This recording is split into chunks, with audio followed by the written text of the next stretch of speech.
Bueno, creo que empezó a transmitir. Buen día, ¿cómo están? Bueno, obviamente no espero que nadie se conecte hoy, ni a esta hora, pero de todas formas quería primero, antes de empezar a contarles un poco el recorrido que propongo sobre el texto de Oscar Terán, antes que nada darles las gracias por los buenos augurios que me mandaron ayer y por saber entender la situación. Así que bueno, no quería dejar de decírselos y de agradecérselo.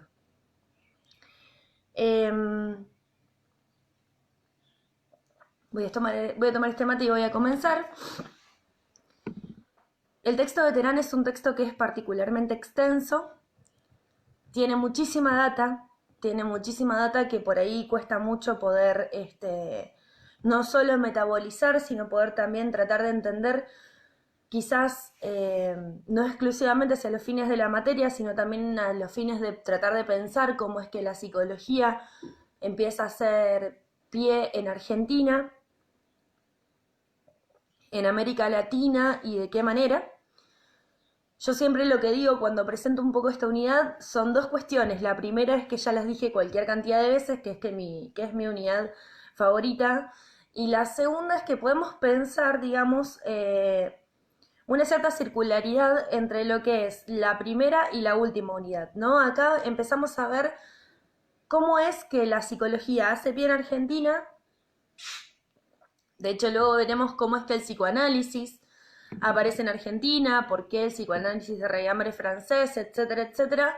Pero también lo que podemos pensar es cómo le ha servido el discurso psicológico, el discurso psi, al Estado-Nación Argentina para erigirse como tal, ¿no? Con esta tradición, si se quiere, eurocentrista, más francolífica, que ya iremos desglosando un poco más adelante. Pero ¿por qué digo que es una cuestión circular en relación a lo que eran los contenidos de la unidad 1 y los contenidos de esta unidad?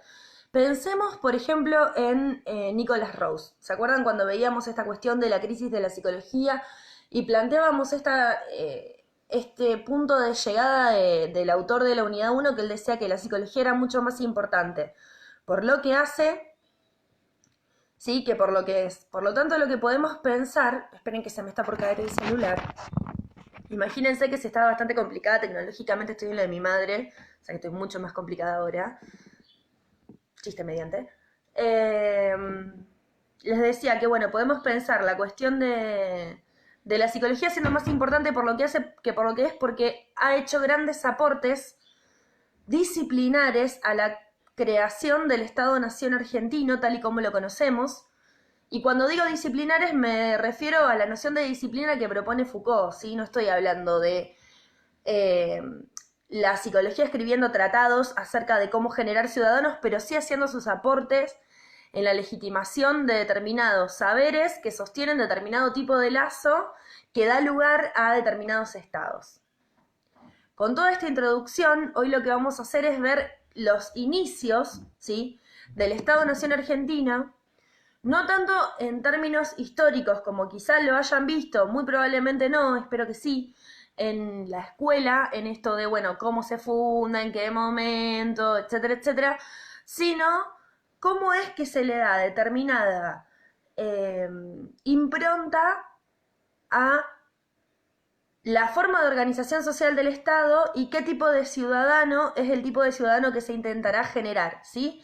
El gran problema en relación al texto de Terán, y cuando digo problema estoy hablando de hipótesis, estoy hablando de abordaje que él propone, es la constitución del Estado-Nación en función de las grandes cantidades de masas de personas heterogéneas que llegaban a América Latina y a Argentina, estoy hablando de las oleadas de inmigrantes, y también a los resabios de las masas originarias que no fueron exterminadas durante el colonialismo o la mal llamada conquista del desierto, ¿sí? Pero bueno, no nos vayamos tan rápido, vamos a intentar primero contextualizar un poco la situación en caso de que no tengan fresco, no hayan visto o lo que fuere en relación a la generación del 80, ¿sí? Este texto habla puntualmente de este espíritu, ¿no? Que recorre un poco la conformación del Estado-Nación. La generación del 80 se la conoce así como un grupo de intelectuales que a lo que apuntaban era la creación de un modelo de país agroexportador, ¿sí? Productor, que tenía una raigambre en ese momento más cercano a la tradición inglesa y al mercado inglés, y que se ubica de esa manera porque todavía nos estamos desentendiendo no solamente de los reyes de España, sino también de su colonialismo y de incluso su religión, pero cuando digo religión me estoy refiriendo a la relación exclusiva entre el Estado español en tanto monarquía y la religión católica en tanto sostén de ciertas explicaciones hacia las atrocidades que hacían por medio de las cruzadas, la conquista, etcétera, etcétera. Entonces, generación del 80, tenemos una cuestión más dirigida hacia la creación de un Estado argentino que esté marcado hacia la agroexportación, ¿sí? La producción, y abierto hacia lo que era el mercado inglés. Es un Estado que está muy permeable a la inmigración, ¿sí? Llegaron grandes oleadas de inmigraciones, y hay, digamos, un par de procesos que me parece que son muy importantes de poder marcar, que después vamos a ir desglosando con los distintos autores que trabaja Terán, que es el momento en el que se forma el Estado, pero este Estado se forma por la vía de un proceso de laicización, ¿sí? ¿Qué significa esto? Significa que el Estado comienza a separarse de la religión. Aparece el registro civil en 1884, el matrimonio civil, ¿sí? Es decir, que el matrimonio ya no será solamente consagrado por la Iglesia. En 1885, esto se los estoy leyendo, no hace falta que tengan las fechas de fin ni mucho menos, pero para que vayamos viendo de qué manera la cosa se va organizando. Y fundamentalmente la ley 1420, que me interesa mucho ese número, sobre todo para que lo pensemos. 1420 es el año de la llegada de Colón a América y el año del inicio del genocidio de los pueblos originarios de América. La ley 1420, que se sanciona en 1884, la podemos leer como un punto de finalización, más que de finalización, de anudamiento quizás, porque después se continúa, que es la ley de educación laica, gratuita y obligatoria, ¿sí? Donde todas las personas, todos los niños que son argentinos, sean hijos de nativos, criollos, españoles, originarios, en ese momento conocidos como indios, o inmigrantes, hablen la lengua que hablen, participarán de la educación laica, gratuita y obligatoria, hablando la lengua española de raigambre argentina y aprendiendo sobre nuestro Estado, nuestra bandera, nuestra patria, etcétera, etcétera. Ya veremos un poquito más adelante, pero sí vale la pena comenzar a introducirlo, que la educación, así como la piensa Sarmiento en un inicio de formación de ciudadanos, será un eje fundamental para poder no dominar a las masas, ¿sí? Pero sí darles una impronta de ciudadanía argentina. Entonces les decía, se forma el Estado y se lo laiciza. Obviamente el Estado que se forma en Argentina es un Estado de raigambre capitalista, ¿sí? Que se piensa dentro de un mercado mundial, que en ese momento estaba dividido por países productores y países que vendían productos elaborados. Argentina se ubica entre los productores, por lo tanto tenemos como la cuestión agroexportadora muy fuertemente establecida. ¿Qué es lo que sucede? Por un lado tenemos lo que fue la exterminación de los pueblos originarios por la vía de la conquista del desierto, que eso trajo como resultado grandes extensiones de tierra que se utilizan para el cultivo y para el mercado internacional, Y por otro lado tenemos grandes oleadas de inmigrantes que empiezan a llegar. La primera bien grande es la de 1880, que tiene la particularidad de ser inmigrantes que venían a trabajar muchísimo la cuestión de la tierra, pero que no solamente teníamos esta dificultad en términos culturales y de idioma, en tanto barrera, sino que además, por las características que establece la Constitución Nacional Argentina, quizás se la acuerden en el preámbulo para todos aquellos hombres del mundo que quieran habitar el suelo argentino, nuestro Estado se abre y muchas de las oleadas inmigrantes que llegan a nuestras tierras están marcadas por ideologías que en ese momento serán consideradas como enfermas, ¿sí? Ya veremos bien por qué. Están ligadas al socialismo, al comunismo y al anarquismo, y eso también deberá ser elaborado de determinada manera porque se considera que estas ideologías atentan, al menos varios de los autores que trabajaremos, por la vía de Oscar Terán, consideran que estas ideologías atentan contra la Constitución del Estado Nacional Argentino. Cuando digo Constitución no me refiero a la Constitución Nacional, sino que me refiero al armado del Estado. Ahora, también lo que tenemos es un reconocimiento de grandes libertades civiles, ¿sí? Pero el desafío de, con todo este crisol de razas, armar una ciudadanía que esté ligada a un tipo de Estado que están haciendo. Entonces, ¿qué es lo que sucede? Por un lado, los intelectuales argentinos empiezan a tener una gran preponderancia en relación a la propuesta de armado de Estado, y se van sirviendo no solamente de cuestiones anteriores, como les decía, en relación a la escuela sarmientina, sino que lo que van haciendo es tomar una matriz científica para sostener sus argumentaciones. Puntualmente el positivismo, ¿sí? El positivismo va a cumplir un papel hegemónico no solamente en Argentina, sino en toda América Latina en relación a la constitución del Estado, ¿sí? ¿Por qué? Porque el positivismo permite, por un lado, una interpretación verosímil. Yo puedo entender que las cosas son así y es verosímil que así sea, ¿sí? Es decir, que suena verdadero. Recordemos que verosímil y verdadero no son sinónimos. Y por otro lado, porque el positivismo se comienza a articular con las instituciones, ya sean educativas, jurídicas, sanitarias o militares. Entonces, ¿qué sucede? Se arma un único tejido, ¿sí?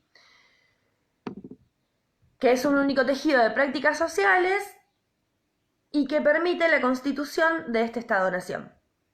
El positivismo será la matriz mental dominante entre lo que es 1880 y 1910, y la cuadrícula positiva, es decir, la propuesta del positivismo en relación a la cuestión científica, acá estará destinada a pensar un modelo de país que ubicará todo aquello que no ingrese dentro de esta cuadrícula positiva, que ya veremos de qué manera se establece, como algo enfermo. Fijémonos cómo ya comenzamos a plantear un primer anudamiento, si se quiere, una primera relación en relación a esta cuestión del discurso positivista, marcado fundamentalmente por el discurso médico, ¿no? En esto de que aquello que no ingresa dentro de lo que es el Estado-Nación es algo que está enfermo, por lo tanto necesita ser curado. Ahora, también lo que podemos ver es que aparece una cuestión muy ligada al modernismo, a la modernidad, en esto del porvenir de los estados y naciones. Se unifica, se homogeneiza, no me sale nunca la palabra, hay un eurocentrismo muy fuerte y, como les decía antes, hay una eliminación de todo lo que tenga que ver con los pueblos originarios y todo lo que tenga que ver con las sabidurías ancestrales indígenas. Es decir, que todo lo que tenía que ver con los conocimientos que no sean eurocentristas y que no sean positivistas no serán científicos, por lo tanto serán desestimados.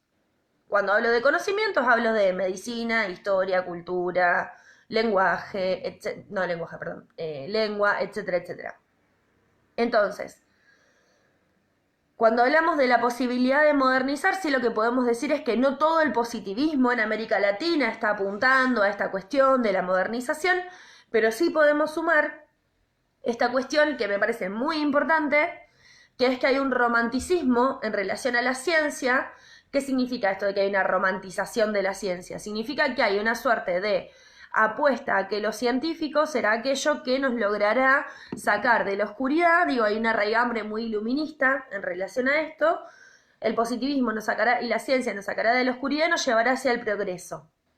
¿Sí? El progreso estará marcado por un progreso, si se quiere, más moderno, y que el desarrollo industrial y la reforma intelectual tendrá una raigambre más crítica revolucionaria, ¿sí? Entonces, el resultado de todo este proceso es un Estado que está fuertemente centralizado. Y el marco teórico que sostiene este proceso es el darwinismo con su cuestión de la sobrevivencia del más fuerte. No sé si han visto algo del origen de las especies de Darwin, pero Darwin lo que propone es que las especies que están destinadas a sobrevivir son las que mejor se adaptan, ¿sí? Y la filosofía, spenceriana, de Spencer, que se escribe con S, Spencer, que está marcando la idea de el estudio de lo social a la manera de un organismo, ¿sí? A la manera de un organismo vivo que se enferma y que hay que curarlo. Ya veremos que algunos autores, puntualmente Ramos Mejía, plantea que la sociedad es un organismo y que las crisis de esa sociedad se entienden como enfermedades que deben ser curadas, ¿sí? Los autores más significativos que tenemos acá, son José Ramos Mejía, Agustín Álvarez, que es uno de mis favoritos, Carlos Octavio Bunge y José Ingenieros. Posiblemente hoy lleguemos a trabajar solamente dos de ellos, Ramos Mejía y Agustín Álvarez, y también, ya que estoy adelanto, después igualmente lo voy a poner en el grupo de WhatsApp y lo voy a poner también en el grupo de Facebook. La semana que viene terminaremos Terán y comenzaremos Besetti. Pero bueno, a ver, ¿qué aborda Terán de estos cuatro, ¿no? De Ramos Mejía, de Agustín Álvarez, de Bunge y de José Ingenieros? Lo que él aborda un poco es sus creencias filosóficas, ¿sí? ¿Por qué? Porque ellos consideraban que el positivismo servía para abordar y solucionar los problemas del Estado-Nación. Entonces, lo que se busca es solucionar esta problemática generada por la gran incorporación de distintas culturas dentro del Estado moderno argentino, o del surgimiento del Estado moderno argentino por la vía sobre todo de las inmigraciones. Entonces, lo que van a estudiar en su mayoría son los fenómenos multitudinarios o los fenómenos de masa. Estos fenómenos multitudinarios, yo les decía que están engendrados por la cuestión de la inmigración masiva, para que tengamos en cuenta, solo en relación a los números, porque a veces los números nos permiten pensar, en el 80 había 1 millón de inmigrantes sobre 3,5 millones de personas, ¿sí? Y en 1940, una vez establecidas las distintas oleadas de inmigrantes, el 30% de la sociedad argentina era extranjera. Ahora, la pregunta es, ¿cómo nacionalizamos estas masas? ¿Cómo hacemos para que estas personas que vienen de España, de Italia, comiencen a ser argentinos? ¿Y cómo atendemos la cuestión social, eso lo ponen entre comillas, la cuestión social, que tiene que ver con estas dificultades que les decía que están ligadas fundamentalmente al movimiento obrero, aunque también a ciertos sectores del campesinado, que son de ideología más que nada socialista y anarquista, aunque también podemos ubicar algunas ideologías más ligadas al comunismo. Bien, esto es un poco lo que Terán va a intentar ver, ¿no? O sea, ¿Cómo se establece entonces, nuevamente, si lo tenemos que decir en pocas palabras? ¿Cómo se establece un Estado-nación moderno sostenido en un discurso positivista, un discurso científico positivista, que a lo que apunta es a homogeneizar las masas que llegan de las Europas, no sin antes haber exterminado las masas originarias? Para esto, la idea es tratar de ver cómo cada uno de estos autores toma la cuestión de la masa, cómo cada uno de estos autores propone la homogeneización basándose en las lógicas discursivas capitalistas y positivistas, ¿no? Esta cuestión entre modernidad, positivismo, capitalismo, Estado-Nación argentino. Vamos con el primero de ellos, con Ramos Mejía. Dame un segundo que quiero ver. Bien, genial. José María Ramos Mejía. Nace en 1849, muere en 1914. La particularidad que tiene Ramos Mejía es que viene de una familia patricia, ¿sí? Era médico, tiene una carrera muy extensa ligada a distintos puntos del conocimiento, sobre todo en relación a lo político, a lo científico y a lo cultural. Fue uno de los grandes referentes de esta generación, del 80. Tiene una gran experiencia institucional, él va a trabajar muchísimo ligado a las instituciones. De hecho, miren, crea el departamento de higiene, con esta idea de la asistencia pública de la salud. Forma parte del Círculo Médico Argentino y forma parte del Consejo General de Educación. Perdón, el Consejo Nacional de Educación, ¿no? Vemos cómo hay una cierta unificación entre el discurso médico y el discurso pedagógico. De hecho, podemos decir que hay una medicalización del discurso pedagógico. Cuando hablo de una medicalización del discurso pedagógico, no me estoy refiriendo a que, como si sucede ahora, se medicalizan las infancias, sino que se subyugan estos conocimientos a el conocimiento disciplinario que posibilita el discurso médico, ¿no? El discurso médico es aquel que nos dirá cómo seguir adelante en la construcción de este país. Entonces, lo que tenemos es que para Ramos Mejía, el discurso médico es el discurso dominante. Él, como les decía antes, va a entender a la sociedad como un organismo vivo y las crisis que esta sociedad vaya presentando a lo largo de su desarrollo serán entendidas como enfermedades que deberán ser tratadas y curadas. Entonces, ¿cuál será la medicina para trabajar estas enfermedades? La política. Será la política aquella que se encargará de solucionar estas enfermedades o crisis que se originen en las sociedades. Por eso les decía que hay una cuestión en relación a la política, la cultura y lo médico, ¿no? Entonces, lo primero que afirma Ramos Mejía es la laicización del Estado, ¿no? Se laiciza el Estado pasa a ser laico,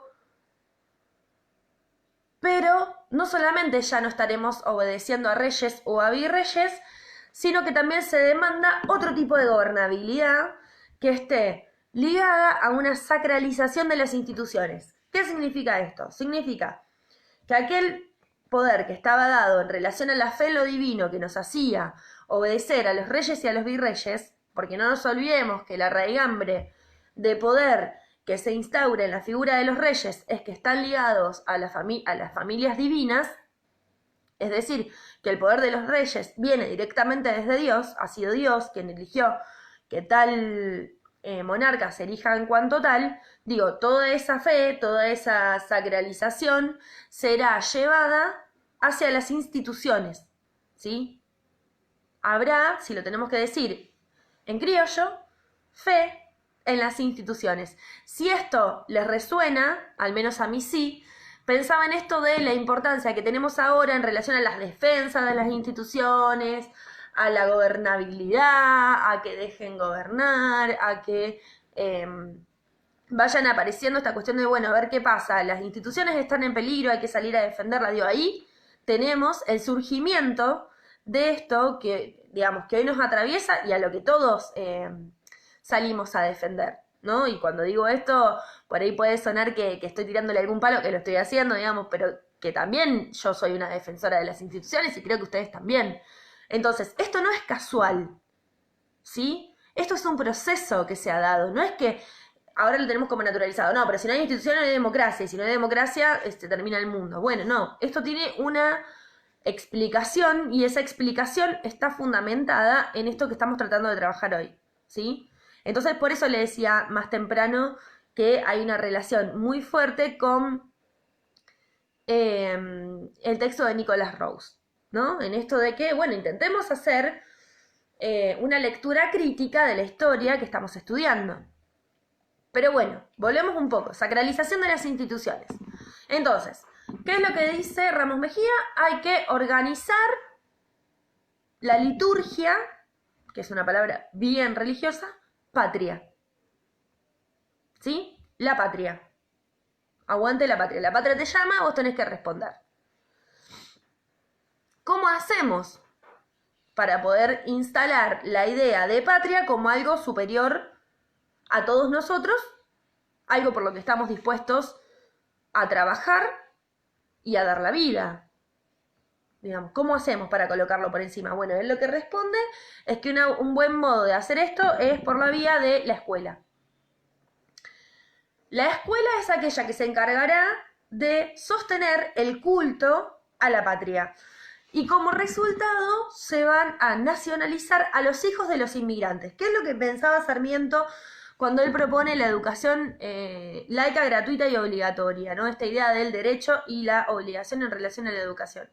Él lo que propone es que Sarmiento, ¿no? Me fui un segundo para atrás y volvemos para tratar de tomar un poco este espíritu de la organización escolar como eje importantísimo a la hora de crear ciudadanos. Sarmiento lo que propone es que los indios eran unos brutos de mierda, que no iban a aprender nunca, que por lo tanto tenían que ser asesinados, y que los gauchos estaban corrompidos por estos salvajismos propios de los indios. Entonces él era un férreo defensor de la cultura eurocentrista. Para poder instalarla había que eliminar a los indios y a los gauchos. Sarmiento era, digamos, si hoy lo leyéramos, diríamos que era alto facho. Después, bueno, lo podemos problematizar de un montón de maneras, ¿no? Pero bueno, entonces él dice, bueno, a los padres hay que exterminarlos, a los hijos podemos educarlos, para que aprendan de este estado, para que abandonen ese salvajismo y para que se desenvuelvan como ciudadanos argentinos. Esta cuestión es tomada, sobre todo esta última de la posibilidad de la creación de ciudadanos, es tomada por Ramos Mejía, y él lo que propone es que la educación será la respuesta al problema. ¿A qué problema? A la situación de los inmigrantes, ¿sí? ¿Por qué? Porque los inmigrantes, muchos de ellos habían llegado escapando de la guerra, y por otro lado, muchos de ellos habían llegado en una situación de hambre extrema y hacia lugares donde eran tremendamente explotados, ¿sí? Hacia lugares donde llegaban con la expectativa de poder desarrollar esta cuestión del desarrollo más ligado quizás a la producción en el campo, pero con lo que se encontraban era con trabajo esclavo.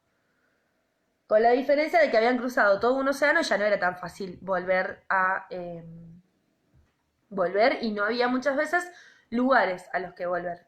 Entonces, ¿cómo solucionar la situación de los inmigrantes? Que por un lado teníamos esta cuestión de la explotación y por otro lado, como les decía, teníamos estas ideologías que llegaban y que para estos autores atentaban contra la constitución del Estado. Entonces él dice que no es suficiente, cuando digo él, hablo de Ramos Mejía, separar los instrumentos de producción de los productores, ¿sí? No es suficiente separar la tierra y los instrumentos de producción de los productores, sino que hay que disciplinarlos por la vía de la superestructura. Ustedes deben haber visto a Marx en Teoría Social.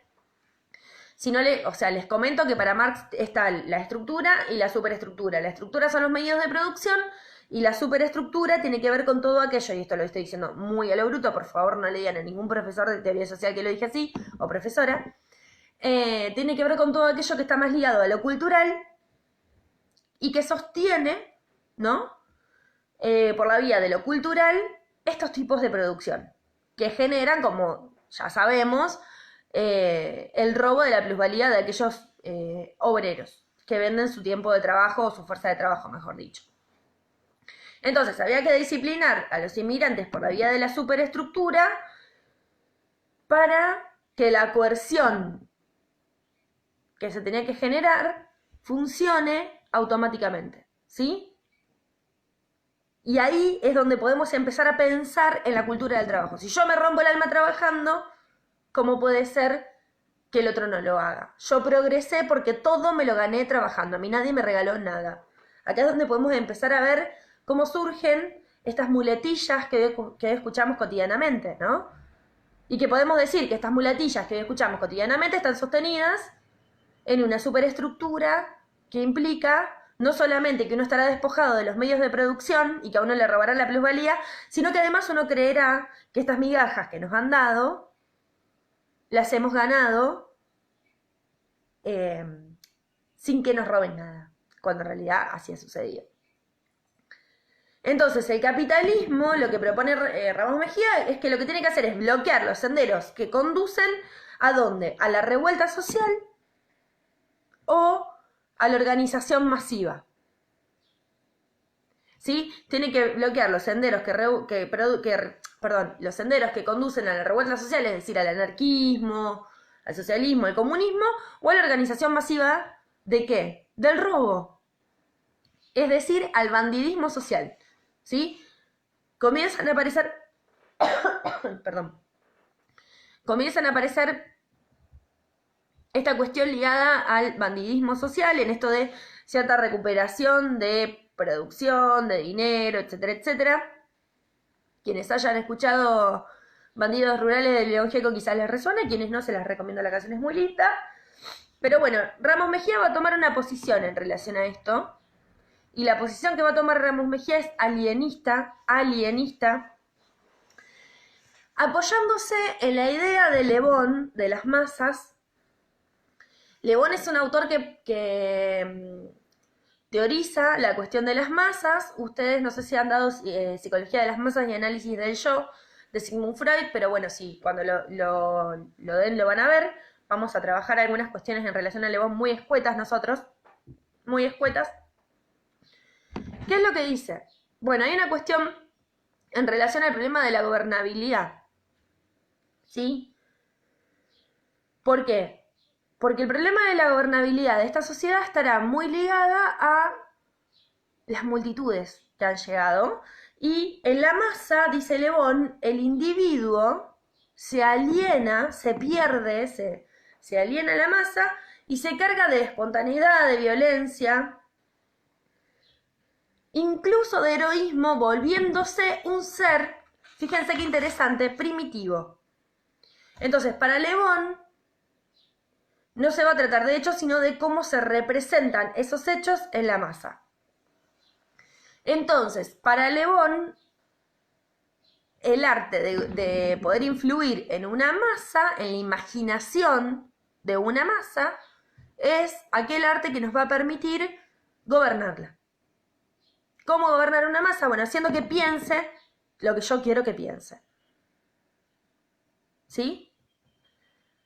Un ejemplo claro de esto es el algo habrán hecho de la dictadura militar, cívico-militar, ¿no? Esto de desaparecían gente, robaban bebés, algo habrán hecho. ¿Qué? No se sabe. ¿Sí? Podemos pensar miles de ejemplos más. Si quieren, nos conectamos un día y los pensamos juntos, pero bueno.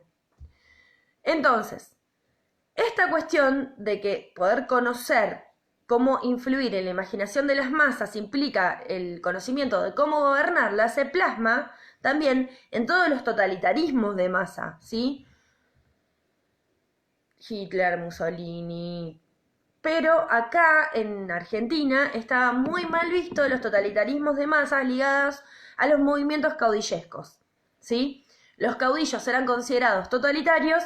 Puntualmente el gran odiado de esta fecha es, el gran odiado por todos es Juan Manuel de Rosas, ¿no? Esta idea de restaurador un carajo, este chabón lo que hace es dominar a la gente, instaurarse él por encima del resto, etcétera, etcétera.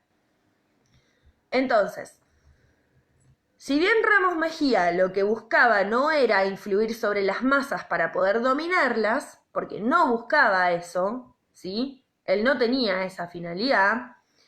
Lo que sí le interesa en relación a Le Bon, lo que sí va a tomar de Le Bon Ramos Mejía es, cuando él estudia las multitudes argentinas, es pensar a la masa, y esto se los voy a leer, como una fuerza fenomenal vaciada de inteligencia y raciocinio. La masa como una fuerza fenomenal vaciada de inteligencia y raciocinio. Entonces, ¿qué podemos decir? Ojo con la masa, porque puede hacer cualquier cosa. Pero a la vez es la que tiene la fuerza necesaria para la instauración de cualquier proyecto o modelo de país o de Estado. Entonces, él dice, en vez de razón, de estar movilizadas por la razón, las muchedumbres son puro instinto. Son animalidad. Son como las mujeres apasionadas, dice Ramos Mejía. Divino. Entonces, lo que sí establece es que él descree de esta idea de que todos los hombres pueden entrar en un estado de animalidad en la masa. ¿Por qué? Porque Ramos Mejía lo que va a hacer es reducir al hombre a lo vegetativo. A ver, lo que va a hacer es decir, el hombre puede ser heroico, sanguinario, piadoso, no solamente va a ser un animal, según las condiciones, no solamente una muchedumbre se va a desbandar, sino que también puede tener un gesto de piedad.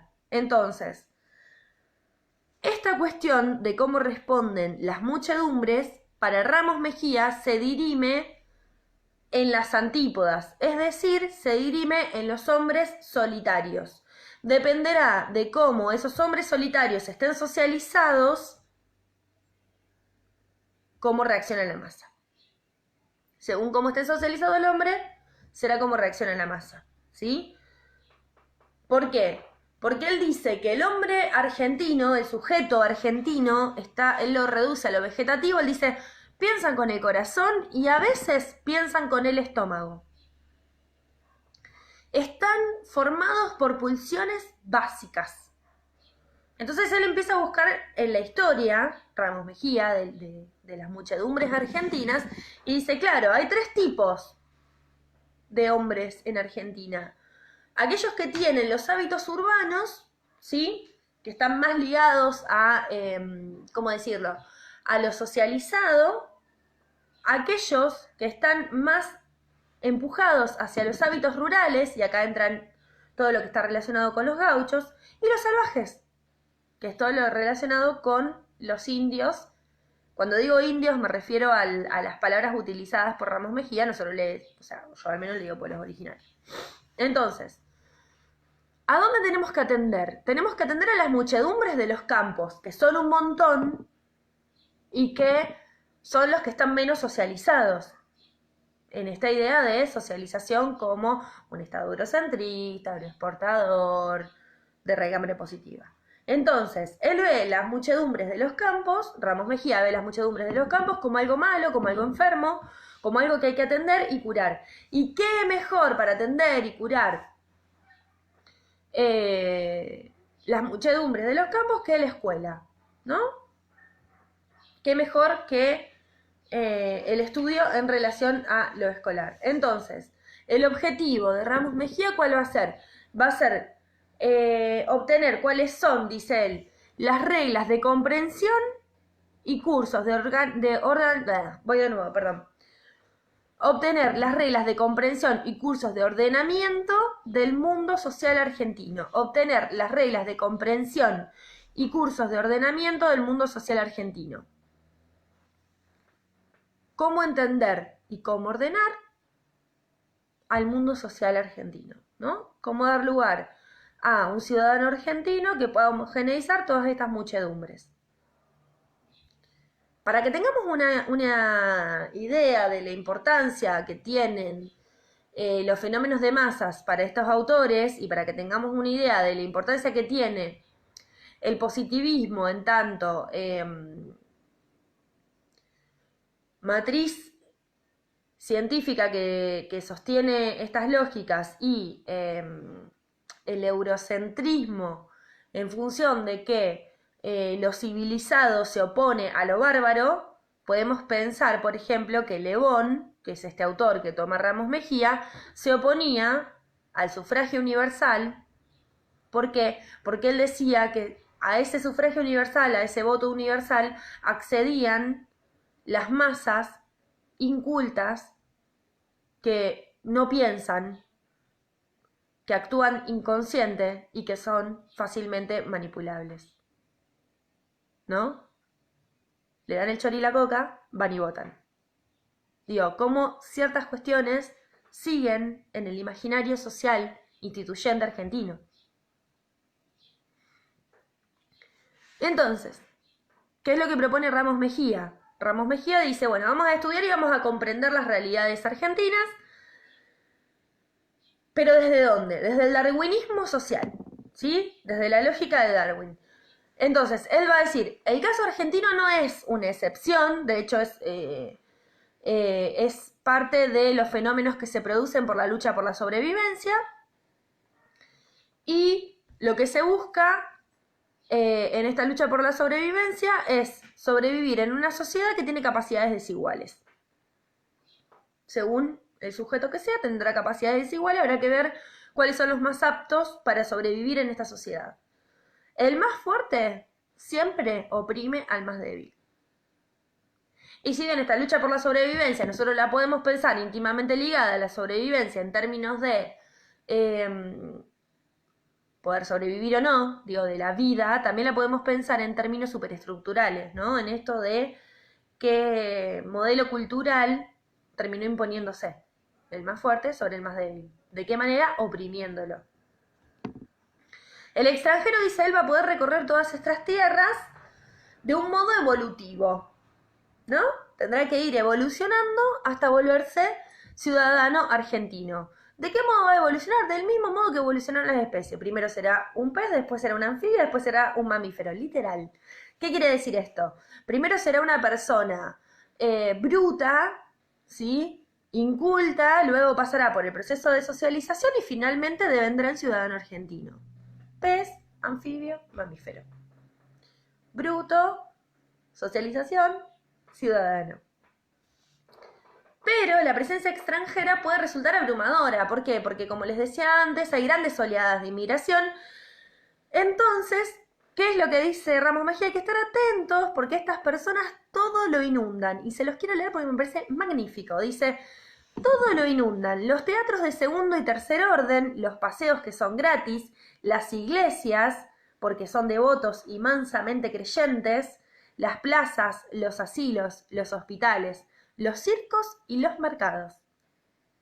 Vienen de afuera a hacerse atender acá. Vienen de afuera a estudiar acá. Estamos manteniendo extranjeros, ¿no?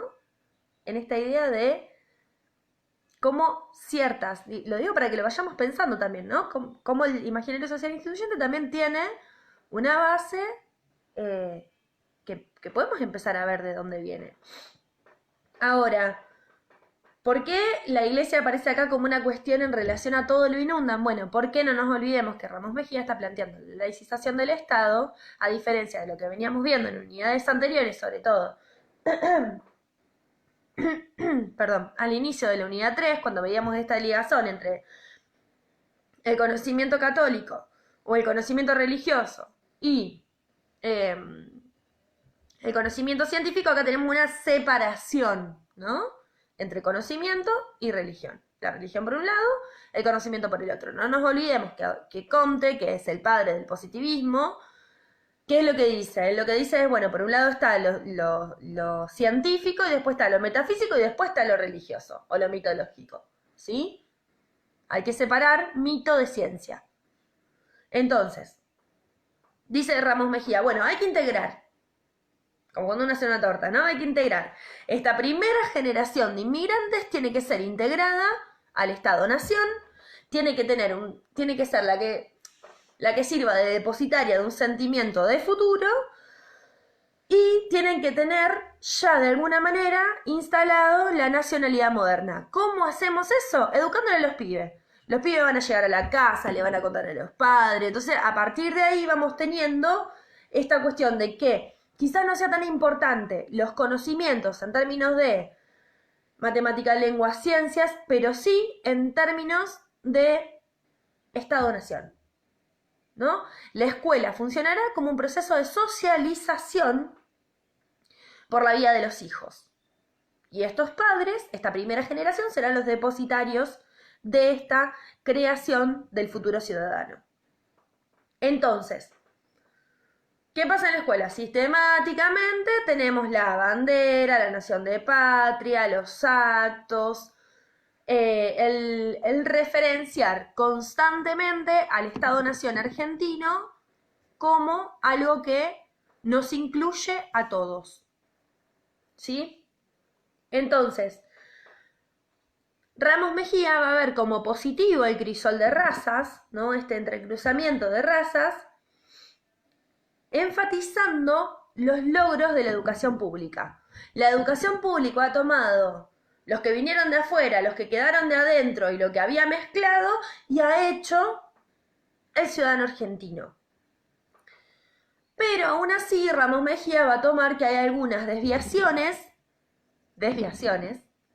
enfermedades, que no tienen mucho tipo de cura y entre ellos va a ubicar a los canallas, a los guarangos, a los guasos y a los compadres. Canallas, guarangos, guasos con HU y compadres.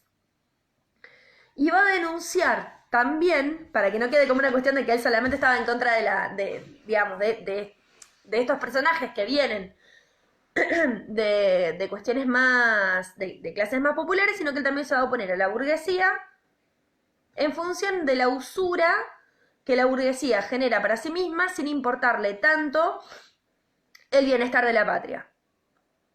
Entonces, ¿cómo hace Ramos Mejía para solucionar esta cuestión? Bueno, yo les decía que era por la vía de la educación y él a lo que va a apostar, siguiendo esta raigambre mucho más positivista, es a la idea de plasma germinativo.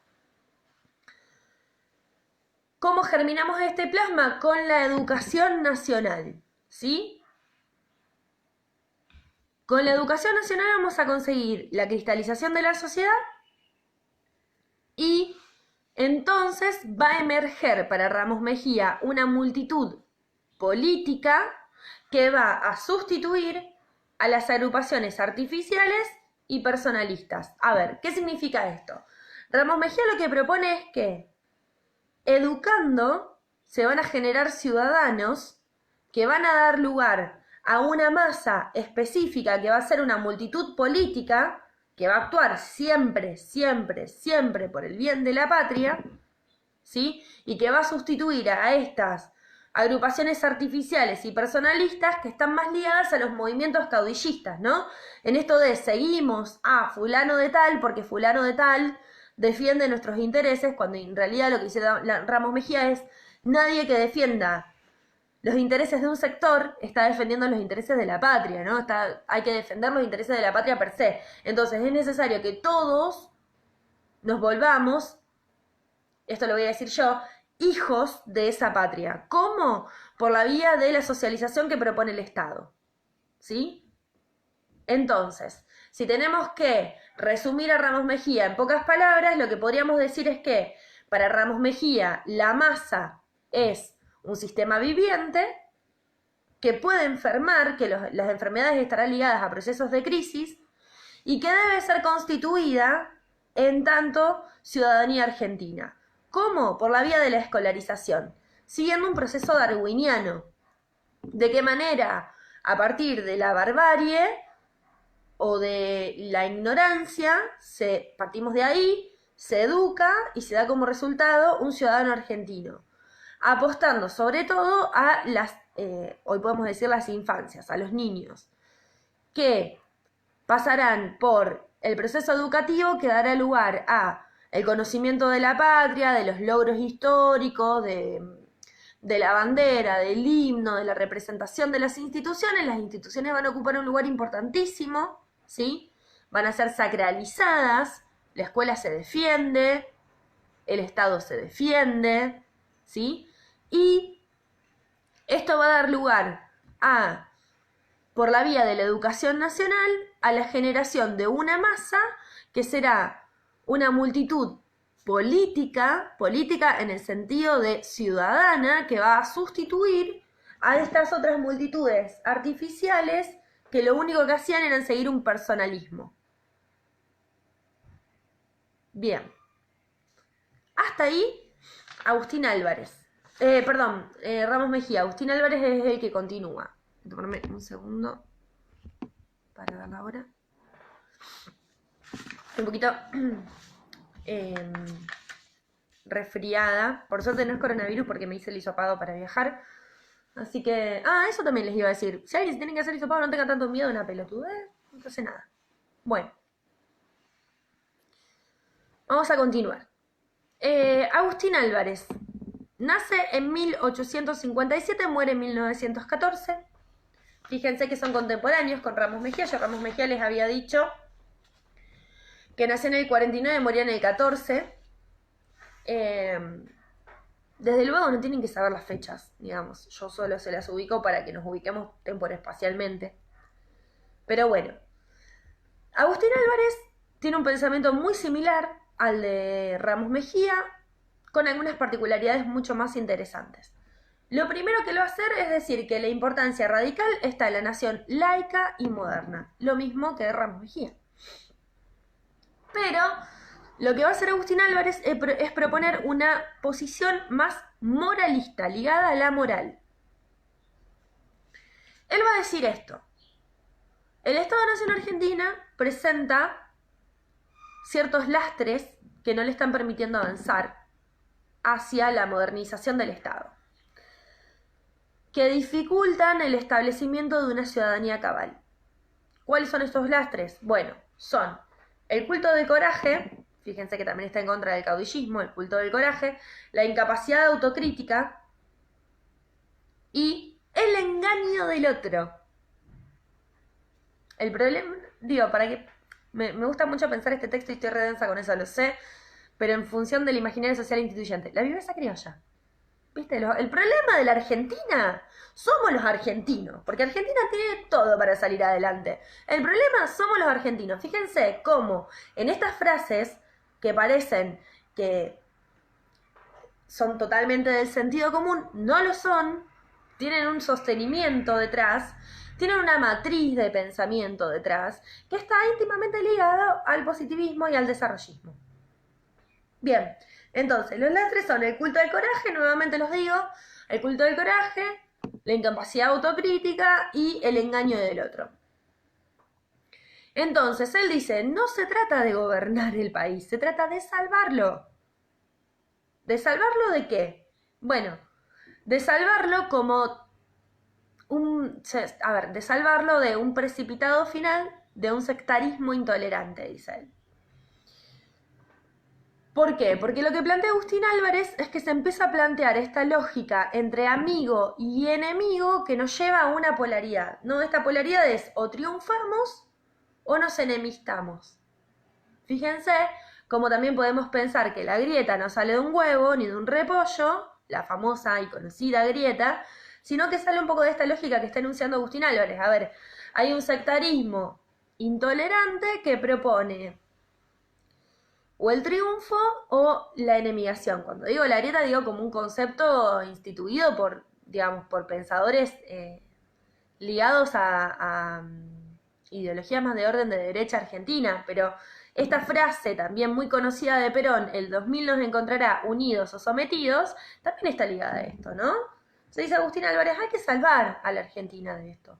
hay que salvarla de este sectarismo intolerante, hay que llevarla a ser un Estado-nación que triunfe. Sí vale la aclaración de que Álvarez era totalmente anticatólico. Fíjense cómo ya no es laicizar, sino que es anticatólico. Y él denuncia este espíritu de intolerancia y dice que este espíritu de intolerancia es necesario ¿para qué? Para excluir las ideas, los pensamientos, las supersticiones y las costumbres hispanocoloniales. Voy de nuevo. Él dice que este espíritu de intolerancia es necesario para excluir las ideas, los pensamientos, los sentimientos, las supersticiones y todo lo que tenga que ver con las costumbres hispanocoloniales. Es decir, que Agustín Álvarez lo que intentará es que nos desentendamos de todo lo que tuvo que ver con lo colonial, con el proceso colonial del Río de la Plata. ¿Por qué? Porque él va a decir que el ambiente ético de la ciudadanía debe ser renovado, ¿sí?, con el espíritu moderno. El ambiente ético de la ciudadanía debe ser renovado con el espíritu moderno. Es decir, no nos sirve más plantear la oposición a España, no nos sirve más plantear o nosotros o ustedes, sino que hay que renovar la cuestión con un espíritu más moderno y para eso es necesario desentendernos del pasado, dejarnos de joder con toda la cuestión hispanocolonial, dejarnos de joder con toda la cuestión religiosa, dejarnos de joder con toda la cuestión supersticiosa. ¿Sí? Entonces, ¿qué propone Agustín Álvarez? Sustituyamos la fe en los milagros por la fe en el trabajo. Sustituyamos la fe en la teología por la fe en la ciencia. Sustituyamos la fe en el privilegio por la fe en la justicia. Fíjense cómo no, ya salimos de todo el terreno científico, milagros por trabajo, ¿sí? Ya no será que Dios elige a quien le toca, sino que es una posibilidad de todos. Teología por ciencia, no habrá revelaciones divinas, sino que podemos comprobarlo. Y la idea de privilegio por justicia me parece bastante interesante porque un poco lo que plantea, no sin dejar de romantizar la ciencia, Agustín Álvarez, es que todos podemos ser iguales ante la justicia si la justicia está sostenida en estos ideales modernos de Estado laico. Entonces, yo les decía, Agustín Álvarez tiene una línea antirreligiosa, pero también tiene una línea muy fuerte anti-hispánica, ¿sí? A ver, él celebra esta idea del sentido. Vamos a tratar de armarlo de una manera que sea más o menos entendible sin meterme como en demasiadas historizaciones. Pero bueno, Agustín Álvarez lo que propone es que el sentido de la vida no está en el cielo, sino que está acá, ¿no? Él dice, el cielo y el infierno están en esta tierra, son terrenales, por lo tanto no tenemos que pasar una vida de abnegación para llegar al cielo. A ver, esto no significa que Agustín Álvarez sea revolucionario, sino que lo que está diciendo es que tenemos que remangarnos y sacar adelante el Estado-nación para que no sucumba en esta cuestión que les decía en relación a los sectarismos, ¿sí? Que no solo sean unas determinadas castas y unas determinadas familias las que puedan vivir bien, todos podemos tener acceso a eso, pero para lograrlo tenemos que desentendernos de la religión y también tenemos que desentendernos de los conocimientos hispánicos, ¿sí? Pensemos que estamos hablando de la generación del 80, pensemos que la Revolución de Mayo se da en 1810, 70 años antes, digo, hay un Estado que está naciendo, en realidad que se está consolidando. Pensemos que si bien, digamos, en el 16 tenemos la emancipación argentina, también tenemos toda una gran cantidad de luchas intestinas dentro de Argentina en pos de unitarios o federales. Entonces lo que empieza a proponer un poco Agustín Álvarez es esta idea de, bueno, vamos para adelante porque si no nos hundimos, ¿sí? Para ir para adelante tenemos que desentendernos de lo religioso y de lo hispánico, ¿sí? Entonces, la verdad, para Agustín Álvarez, va a ser un valor cuya real posesión no tiene garantías, ¿sí? La verdad no va a tener una garantía, va a ser un valor al que accederemos por la vía de la ciencia, ¿sí? Pero no vamos a tener garantías de la verdad, no va a venir un Dios y nos va a decir, no, esto es así. El rey los gobierna porque yo lo digo.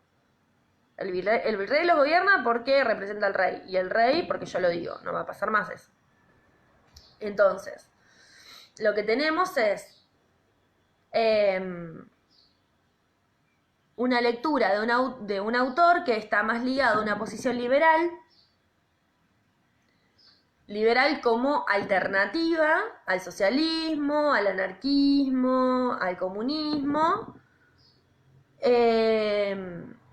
incluso a la Unión Cívica Radical, que estoy hablando de la Unión Cívica Radical de los orígenes, que poco y nada tiene que ver con lo que hoy es el radicalismo, y que en este momento el radicalismo, o sea, la Unión Cívica Radical, el comunismo, el anarquismo y el socialismo, a los ojos de Agustín Álvarez, constituían protesta destructiva, no tenían una propuesta, sino que constituían una propuesta destructiva. ¿Destructiva de qué? De la nación, de la patria.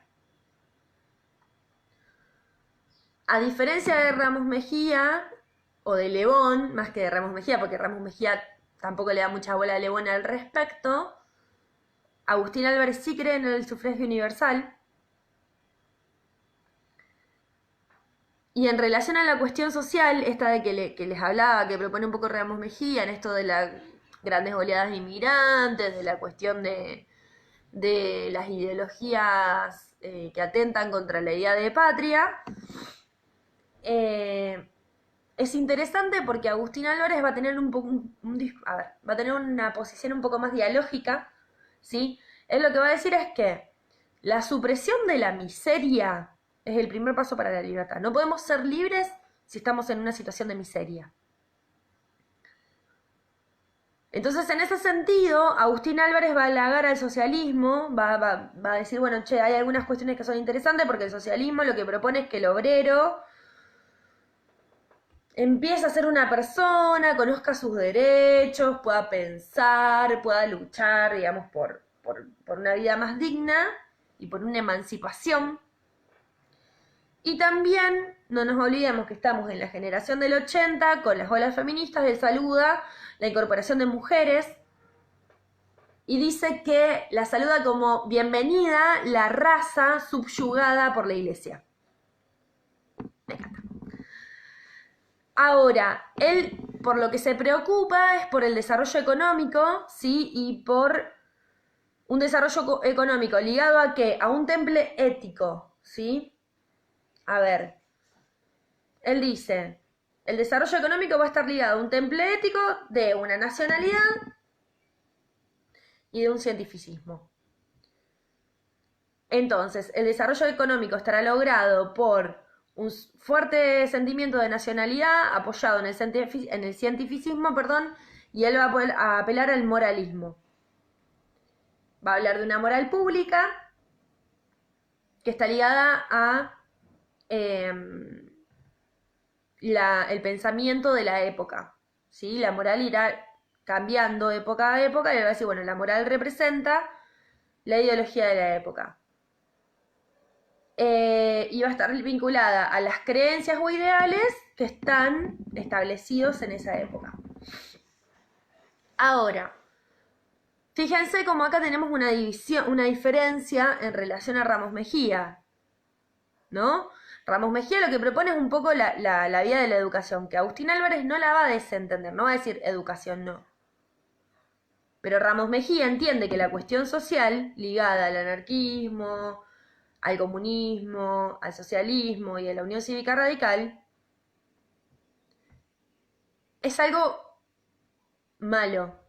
Puntualmente el anarquismo, el caudillismo y el socialismo los entiende como enfermedades. de la sociedad, que tienen que ser extirpadas. Lo que va a decir Agustín Álvarez es: banquemos la mecha, porque todo bien con la educación, de una, tenemos que formar ciudadanos, pero en la miseria no se emancipa nadie, ¿sí? Si no suprimimos la miseria no vamos a llegar a ningún lado. A ver, también nos estamos ubicando en situaciones de extrema pobreza y extrema miseria, de las grandes masas que llegaban de Europa, ¿no? Estamos hablando de un tiempo incluso anterior, por ejemplo, al Grito de Alcorta, que lo que propone el Grito de Alcorta, no sé si están al tanto, es una reforma agraria. O sea, lo que termina sucediendo a raíz del Grito de Alcorta es que los campesinos los venían explotando, hasta que tienen una cosecha récord. En esa cosecha récord ellos consideran que tenían las grandes posibilidades de comprar las tierras que estaban trabajando, que les cobraban, no solamente los arrendamientos, sino también el uso de las maquinarias, y muchas veces les pagaban como si fueran con vales, ¿no? Que solamente podían ser cambiados en las pulperías de los dueños de las tierras. Cuando hay una cosecha récord, como les estaba diciendo, lo que se hace es el aumento por la vía de los terratenientes, el aumento de las retenciones de esas cosechas. Y cuando digo retenciones no me refiero a las retenciones como las entendemos ahora, sino al dinero que se cobraba por los arrendamientos, que se cobraba en granos. Empiezan a haber revueltas y esas revueltas terminan por incendiar toda la cosecha y se funda la Federación Agraria como defensora del campesinado, oponiéndose a la sociedad rural. Cuestión que eso hoy ya podemos decir que está bastante perdido, por no decir del todo, pues sabemos que la Federación Agraria y la sociedad rural actúan al unísono. Pero en ese momento se establecía que la Federación Agraria defendía a los campesinos y la sociedad rural defendía a los terratenientes. De hecho, en Rosario, la plataforma Labardén originalmente era un edificio de la Federación Agraria, ¿no? Donde estaba su diario, donde estaba su hotel, donde estaban, digamos, la posibilidad del campesinado pobre de llegar a las grandes metrópolis. No ya a trabajar en las fábricas, en otra vía de explotación que era ser obrero, sino a poder, digamos, a hacer uso de esas metrópolis. Cuestiones que antes estaban reducidas a determinadas castas y a determinadas sectas, ¿sí? de personas. Entonces, lo que propone Agustín Álvarez es: suprimamos la miseria, tomemos esta cuestión que propone el socialismo en relación al movimiento obrero, en esto de hacerle entender que tiene derechos, que los puede defender, que puede luchar por la emancipación. Sumemos a las mujeres, tomando esta oleada feminista, creo que la primera, pero apuntemos, fíjense cómo, digamos, toma, pero hasta por ahí nomás, apuntemos a un desarrollo económico que tenga un temple ético que esté ligado a la nacionalidad y al cientificismo, ¿no? O sea, un desarrollo económico que esté ligado a la nacionalidad patriótica argentina y al cientificismo. Y que esté apoyado en un moralismo, que es la moral de época, que es lo que yo les decía, ¿no? Son las creencias y los ideales propios de una época. Entonces, él va a decir, Agustín Álvarez va a decir, bueno, a ver, tomemos esta cuestión de Comte, de la capacidad de las ideas, para contribuir a qué. Las ideas pueden contribuir al proceso orgánico de la sociedad, ¿sí? Tomemos esta idea, esta capacidad de las ideas de contribuir a que la sociedad evolucione. Entonces él dice, bueno, sí, acá coincidimos con Ramos Mejía en la importancia de la educación y del pedagogismo, ¿sí? La educación es la labor que va a estar encargada de reproducir las ideas que van a ser el hilo conductor de la formación de ciudadanos, ¿sí? De una voluntad colectiva y de un proyecto nacional. No ya de ciudadanos individuales, sino de una voluntad colectiva y de un proyecto... No ya de ciudadanos individuales, sino de la voluntad colectiva del proyecto nacional. Perdón por la trabazón que tengo ahí. Entonces, él va a decir, en este sentido, que hay que poder trabajar en función de la voluntad colectiva y del proyecto nacional desde la moral. ¿Por qué? Porque lo que va a decir es que los cambios también estarán marcados por la costumbre. No podremos establecer un cambio por la vía de las leyes si antes eso no está sostenido por las costumbres. ¿Sí? Fíjense cómo lo que va intentando hacer Agustín Álvarez es la modificación de la masa por dentro. ¿Qué tenemos entonces como resultado? Un cientificismo laicizante, ¿sí? Un cientificismo laico, que barre el lastre de las supremacías y de los dogmas. Un cientificismo laicizante que barre el lastre de las supremacías y los dogmas. ¿Qué quiero decir con esto? Quiero decir que el cientificismo, que primero se va a desembarazar de la religión y que va a quitar a la religión de la sociedad argentina, va a barrer con estos lastres, con esto que impide el avance de la sociedad y la evolución de la sociedad, que está ligado al dogma, ¿sí? Cuando hablamos de dogma, obviamente hablamos de esta cuestión más religiosa, pero también a las supersticiones, ¿sí? O sea, esto no significa que para Agustín Álvarez las personas no podían creer en Dios, sino que lo que significa es que para Agustín Álvarez teníamos que emanciparnos del rey, como lo habíamos hecho, pero de la iglesia también.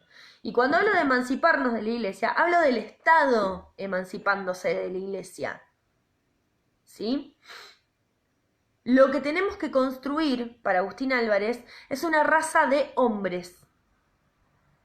Y la educación va a ser fundamental. ¿Por qué? Porque va a estar ligada a la moral, ¿sí? Aparece la educación como una fábrica moral, ¿sí? Es la que va a permitir constituir morales de época va a permitir constituir morales de época que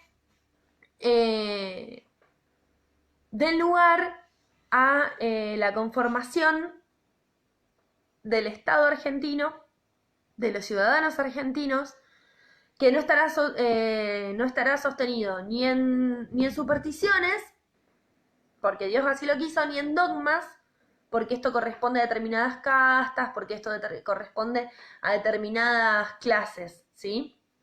Entonces, dice Agustín Álvarez, fíjense, una raza de hombres no se mejora por su transformación étnica, sino por su transformación mental. Y en esto podemos ver una diferencia con Sarmiento, ¿sí? No lo vamos a transformar por su transformación étnica, sino por su transformación mental. No vamos a apostar a la eliminación de determinadas razas dentro de este crisol de razas, sino a que todas estas razas tengan una transformación mental que esté ligada a no perder esta constitución de este Estado-nación que él dice que está en riesgo. Entonces, hay una importancia en relación a la supremacía sarmientiana, a la supremacía de Sarmiento. ¿Por qué? Porque él le da importancia a la escuela, a la prensa y a los libros. Él dice, tomemos de esta perspectiva más ligada a Sarmiento el hecho de que la escuela es privilegiada por la presencia de las fuerzas morales. Pero confiemos en la nacionalización psicológica. Es decir, que la ignorancia, la pobreza y la agresividad no son males incurables, no son males que no se pueden curar, como sí proponía Sarmiento, sino que tienen una cura por la vía de la educación, que llevará a una nacionalización psicológica en Sudamérica. De hecho, Agustín Álvarez no hablaba de Sudamérica, sino que hablaba de South America, y disculparán mi pronunciación espantosa del inglés. ¿Se entiende entonces un poco? Si tuviéramos que cerrar a Agustín Álvarez, diríamos, sigue teniendo esta idea de que la educación es fundamental a la hora de educar a las masas, ¿sí? De formar un Estado-nación, pero él va un poco más profundo en el sentido de que él plantea que hay que salvar a la Argentina del sectarismo, ¿sí? Para eso él propone la eliminación de los lastres ligados a lo religioso, él propone, digamos, emanciparnos del rey, pero también de la iglesia, y él lo hace desde una lógica más ligada a la moral, ¿sí? Ramos Mejía lo hace más ligado a la educación, Agustín Álvarez une la educación con la moral. Él dice, bueno, a ver, no lo dice así el texto, pero lo podemos pensar nosotros. Lo que propone es la validación de un tipo moral de ética, de un tipo moral de época. Lo que propone es la validación de un tipo moral de época que estará ligada a los intereses, los pensamientos y las ideas, pero que estará sostenida en pos de este Estado-nación y de este tipo de ciudadano que queremos constituir. Entonces, para eso, Agustín Álvarez propone que todos tenemos que ser libres. Por eso toma algunas cuestiones del socialismo y algunas cuestiones del feminismo, pero no es socialista, no es feminista, ¿sí? Él sigue teniendo la idea de un Estado capitalista, él sigue teniendo la idea de un Estado moderno, cientificista, pero que tiene que estar basado en que todas las personas estén libradas de la miseria. Será un férreo defensor de la no esclavitud y de las condiciones básicas de vida. Pero no propone un otro tipo de Estado, propone un Estado que esté ligado a lo moderno, el capitalismo, la agroexportación, ¿sí? Seguimos en la misma lógica, no nos estamos separando, no es que, porque por ahí a veces se presenta esta idea de medio como de confusión de que Agustín Álvarez está proponiendo esto y no es así, él no es socialista, no es feminista, sí entiende que, a ver, y esto no lo dice el texto, pero lo podemos pensar, que si no sumamos a estas masas de alguna manera hacia lo que es la constitución del Estado-Nación, terminan formando, digamos, aquellos grupos que van en contra de la modernización del Estado. Entonces, ¿cómo lo suma? Bueno, por la vía de tomar que de eso sirve para la emancipación no solamente de las monarquías y de todo el lastre que eso ha dejado en la generación del 80, sino también de la cuestión religiosa. Si bien él es anticatólico, no propone la eliminación del catolicismo de Argentina, sino que sí propone la eliminación del catolicismo de la constitución del Estado-Nación. ¿Sí? Esta idea de iglesia-estado asunto separado la podemos leer en Agustín Álvarez, pero no es anarquista. ¿Sí? Bueno, hasta acá lo que son estos dos autores que toma Terán. La idea es que el jueves de la semana que viene nosotros podamos trabajar a los otros dos, que son Bunge y José Ingenieros, y presentar al menos a Besetti, como ya poder ir avanzando. Veo que hay algunas personas conectadas, si alguien tiene una duda me puede consultar. Entonces, la próxima semana hacemos Bunge y José Ingenieros y presentamos un poco el texto de Besetti para después ir pasando a lo que va siguiendo en relación a una historia un poco más reciente. Tengan en cuenta cuando lean este texto la importancia de las concepciones de masa, la importancia, gracias Silvia, de cómo ir, no, gracias a vos, la importancia de cómo ir proponiendo las distintas lecturas, y sí tengan en cuenta que si bien hay diferencias, las diferencias no son radicales, no son de raíz. Todos proponen la educación de las masas para la formación de los ciudadanos que sostengan el Estado-Nación argentino. Bueno, nuevamente les agradezco por la paciencia, nuevamente les agradezco por las buenas intenciones Y obviamente estoy, digamos, disponible por si hay alguna duda. Genial, Tizi, que no hay ninguna duda. Sí, el otro día uno de los chicos me había preguntado, digamos, por privado, por los destinos de Pulsión. Genial, Julia. Si les parece, yo la semana que viene, cuando termino de trabajar esta cuestión, vuelvo un segundito para que trabajemos los destinos de Pulsión, para que no queden, digamos, perdidos, porque los estuve nombrando, pero se ve que quedaron ahí medios perdidos en el texto, que también es entendible porque es un texto bastante complejo. Así que nos vemos el jueves que viene, 19:30. Les mando un beso grande, cuídense y de nuevo muchas gracias por los buenos deseos. Un abrazo. Vamos a cortar.